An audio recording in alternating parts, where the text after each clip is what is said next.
Right, this is the historic carving department of the City and Guilds of London Art School. I've got three things I want to say about it. We've been on this site since 1879, so that's a long and unbroken tradition of teaching wood carving and stone carving and sculpture over all that period. But it's not a fixed tradition, it's a dynamic tradition, and we keep it that way by employing practicing professionals to teach on the courses. Everybody who teaches has their own workshop, their own career as a carver and a maker. And lastly, small is beautiful. It's a very small institution. We all know one another very well. It's a genuine, creative, artistic and craft community.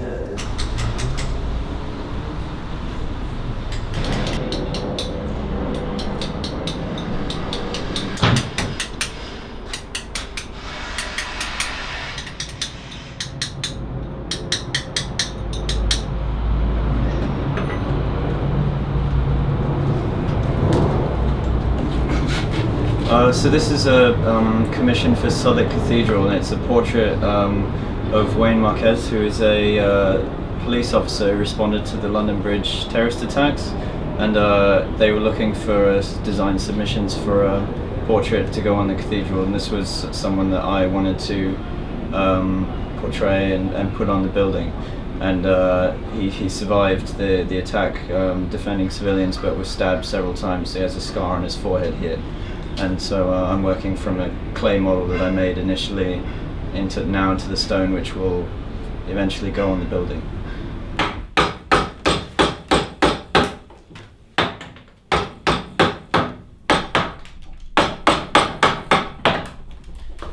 So this is a coffee table formed out of heraldic dolphins. So there's two dolphins wrapping around each other with a glass top.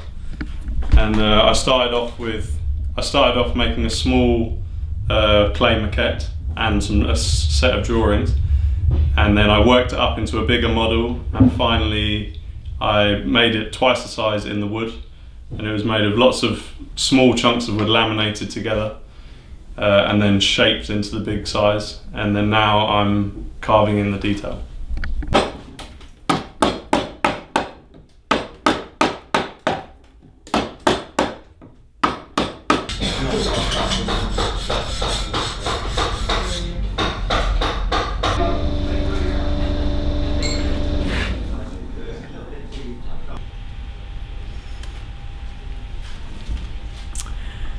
At the moment I'm creating a design for Southwark Cathedral. Earlier in the year we did a competition to replace the corbel heads that are disintegrating on the side of Southwark Cathedral.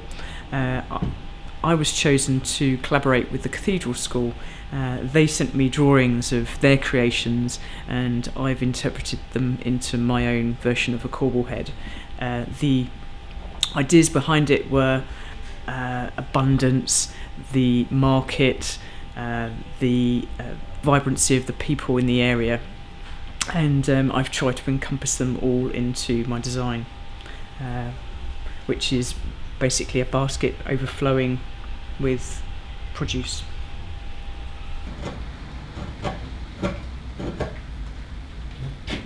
So I'm carving a ornamental wreath of hops. I'm from Kent and I'm obsessed with hops, and I wanted to kind of explore the theme of hops. So I decided to carve it in sweet chestnut, and mainly because hop poles used to be kind of growing up sweet chestnut, and I wanted to explore it. It looks a bit like oak.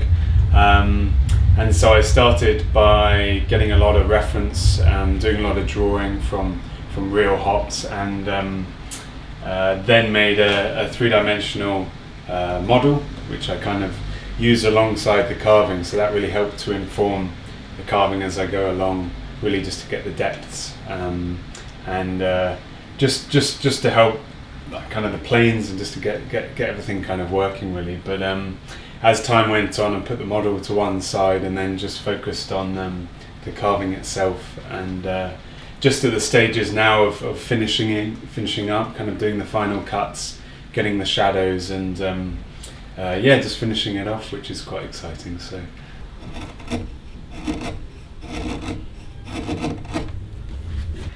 So yeah, it's been amazing to see this project take shape. I would never have thought I'd be able to do something like this when I first started the course. But looking back at the first year projects, it's amazing to see kind of the progression. One of the big factors of that is the tutor support. They really help you to see things you wouldn't have kind of seen, and to help kind of raise the level of your carving. And it's very much one-to-one on a daily basis. So I think that's quite a special part of the course.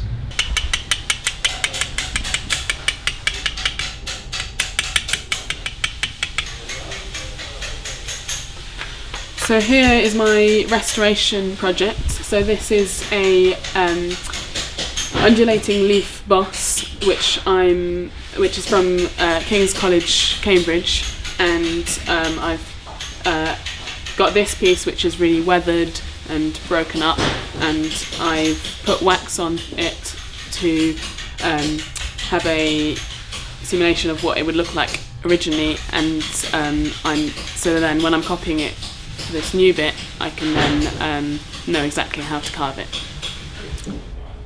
Behind me I've got a transcription that I did. I copied a etching of Jonah and the Whale, which I've got here, which is a 2D thing, which I've then made into a 3D relief panel. I did it in clay, and then I cast it in cement and tinted it green to come up with this piece. This, I'm making a copy of this this panel, which is from a cathedral, I think Lincoln Cathedral. This is a copy of the original as well, and it's this pattern called Stiff Leaf. So I'm repeating it in oak, but I'm doing a slightly different variation. I'm piercing the background so the light will come through, which I think will be quite a nice variation on it. I'm absolutely loving this course. Yeah, it's possibly the best decision I've ever made in my career, or my new career, hopefully. It couldn't really be further from what I was doing before, sitting at a computer all day long, surrounded by technology, and it's like a breath of fresh air. I'm surrounded by beautiful things, interesting people, and I guess in my old world it was the opposite. I was mentally drained with nothing to show for it at the end of the day. So one of the things I love best about this course is that it's not just carving. We have a lot of related subjects. So one of the projects we just did before moving on to this one is this transcription project, which is part of our clay modelling course.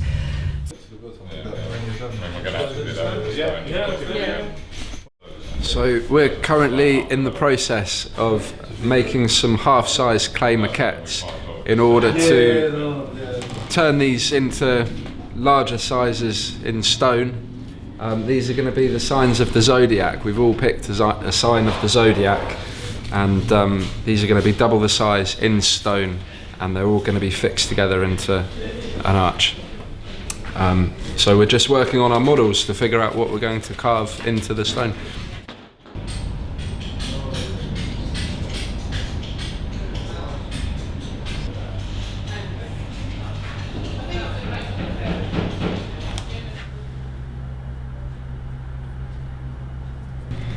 Well, I did conservation and restoration in Spain, in Bilbao, so I really wanted to do something related with sculpture, and I thought wood would be nice, so yeah, I decided to come to England.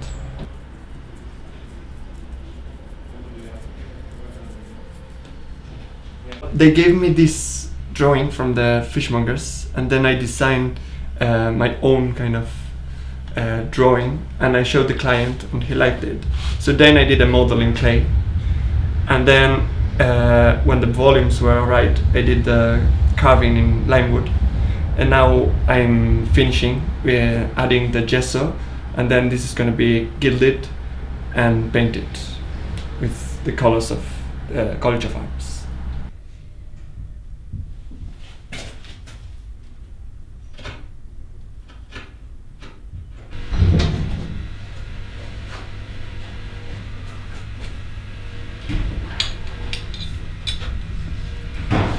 As part of my second year, I am carving this, and I have chosen to carve it in walnut, and I'm drawing it, and then for my drawing I'm going to transfer it onto wood and then carve it.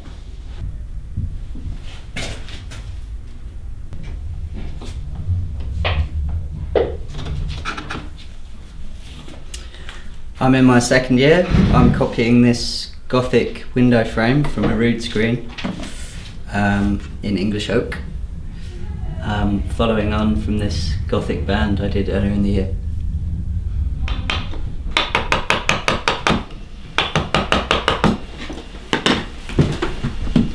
Hello, my name's Boris and I'm a third year woodcarver at the art school, and I'm currently carving a pair of ornamental brackets in oak based on the ones you see here in this fireplace. Before that I carved and gilded this picture frame, and it's a commission that came through the art school for a museum in Durham, the Bowes Museum, and they've got a portrait by Van Dyck, and the portrait was recently discovered and restored, so it didn't have a frame. And so that's where the commission came from, and what they wanted was an original design, my own design, but in a historic style. So I picked the auricular style, the English 17th century auricular style, and so I designed it myself, but I looked at examples in museums of real examples of these frames, and I carved it and gilded, as you can see.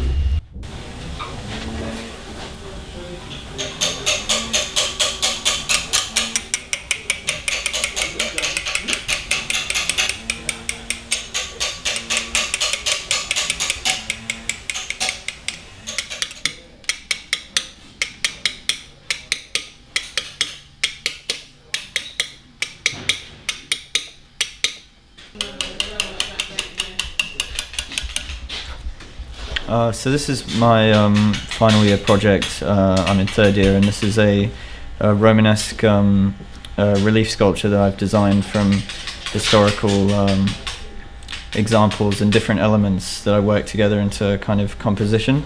It's carved in a French limestone, and it's the central figure is Samson the lion, which is a motif used a lot in Romanesque sculpture, and then around it is kind of foliage and different hunting scene and sort of beasts, lots of Romanesque imagery.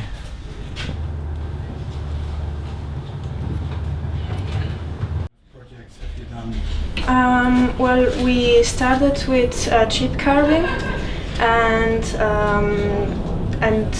with that I combined it with a joinery project, which just followed afterwards. And after that we started with an acanthus leaf, a very simple one, and it goes on until the end with more difficult projects.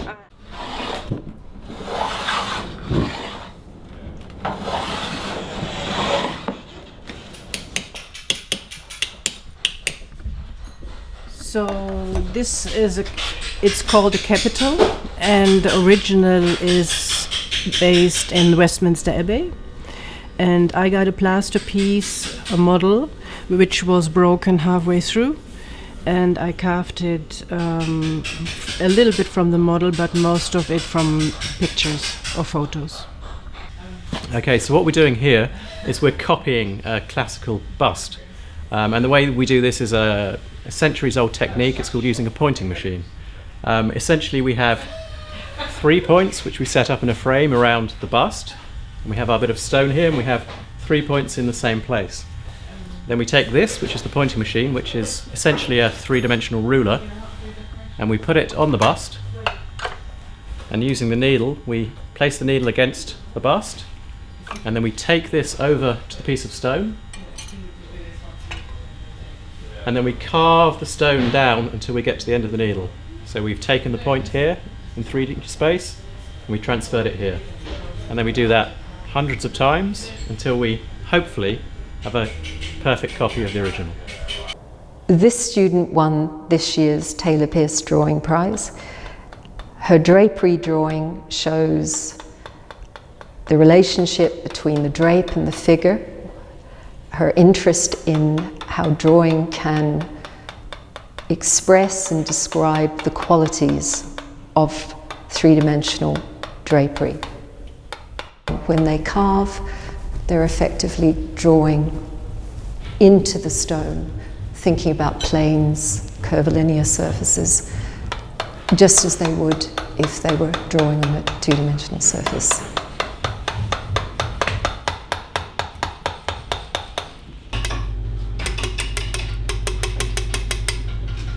So today we're doing lettering, which is something we do once a week on this course, and it's because we're required in the real world to do headstones and inscriptions for churches and stuff. Yeah.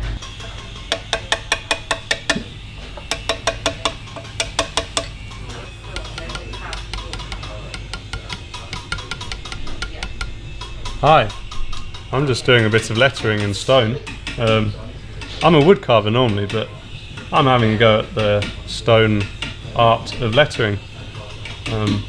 This is a piece of slate, and this is my design.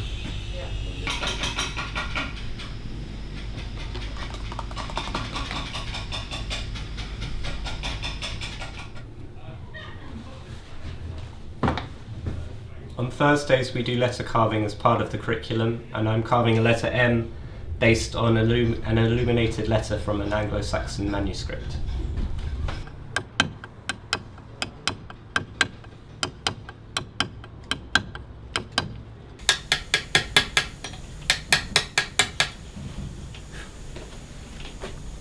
So this is one of my third year projects, and the idea behind it was to basically build upon the past 3 years of work. So I've taken things that we've studied before. So I've got drapery, I've got ornament, architecture and anatomy, and I'm using a Renaissance style which we've studied to put them all together. So initially I made a clay model using lots of research and created a plaster version, and from the plaster I'm copying it onto the stone over here, and it's being carved in quite low relief. So although it looks quite deep, it's actually only 4 centimeters deep.